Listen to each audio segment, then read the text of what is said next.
काढायचे म्हणलं तर आज 5,000 रुपये 6,000 रुपये खर्च येतो आणि अशा चिखलामध्ये आज कोण सोयाबीन काढायला आज माणसं अक्षरशः भेटत नाही.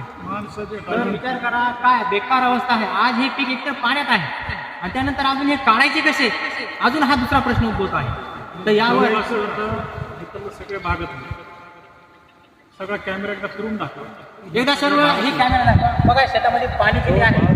आज 90% आज घडीला गेली फक्त ज्या ठिकाणी पाऊस पडल्याच्या नंतर रोडचं साईडला रान असतं जे रानं जागेवर पाणीचा निचरा होतो कुठं चर वगैरे खोदलेले असतात अशा प्रकारची रानं फक्त राहणार.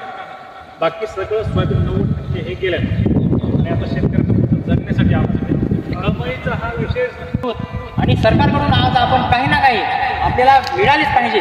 शेतकऱ्यांना आधार दिलाच पाहिजे. शेतकरी जगला तर देश जगेल. शेतकरी हा जगाचा पोशिंदा आहे. तर याची सरकारला जाणीव पाहिजे आणि सरकारने शेतकऱ्याकडे लक्ष द्यायलाच पाहिजे.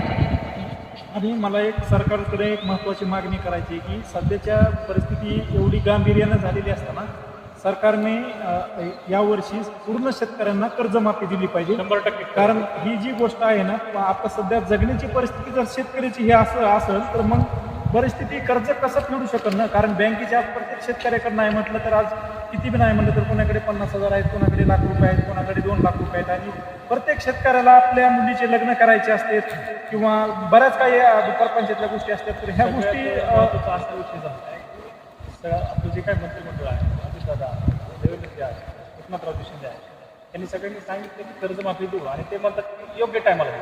मला वाटतं की याच्यासारखा योग्य टाइम दुसरा कुठलाच योग्य टाइम हीच आहे. आणि कालच उदय सामंत यांनी सांगितलेलं आहे एकनाथ शिंदे साहेबांच्या मार्गदर्शनानुसार की शेतकऱ्याला मी वाऱ्यावरती सोडणार ही काळ्या दगडावरची पांढरी रेघ आहे. परंतु आम्हाला ते आतापर्यंत शेतकरी राजाला हा अनुभव आहे सगळे बोल घेवडे बऱ्यापैकी सगळ्या ठिकाणी आता बोल घेवडापणा नको आहे. आता प्रॅक्टिकली मदत पाहिजे. नक्की उदय सामंत साहेबांनी जर तुम्ही सांगितलं असतं तर त्यांनी त्यांचा शब्द पाळला पाहिजे.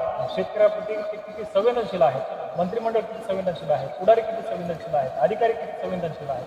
शेतकरी जागवायचा शेतकऱ्याच्या हित कमाईचा विषय म्हणून शेतकऱ्यासाठी दिलेलं ज्यांनी जे काय त्यांचं आश्वासन आहे आणि खरं सांगायचं सर कर्जमाफी या टायमाला झाली बरोबर. नक्कीच यावर सरकार हा व्हिडिओ आपण सरकारपर्यंत पोहोचलाच पाहिजे. याप्रमाणे आपण प्रयत्न करणारच आहोत आणि शेतकऱ्यांना नक्कीच मदत मिळेल ही पण अपेक्षा आहे. अपेक्षा बाळगायला काय हरकत नाही. अपेक्षा बाळगून शेवटी आता आपल्याला पिढ्याना पिढ्या शेतकऱ्यावर अन्याय होत आलेला आहे. त्याच्यामुळे हा अन्याय निसर्गाने केला तर त्याला सरकारने तारलं पाहिजे. सरकारने नाही तारलं शेतकरी असा आहे रोज मरतो. बरोबर दखल घेणार तुमची ही तळमळ मी समजू शकतो पण ही सरकार कधी समजेल हे आपण नक्कीच पाहणार आहोत. धन्यवाद.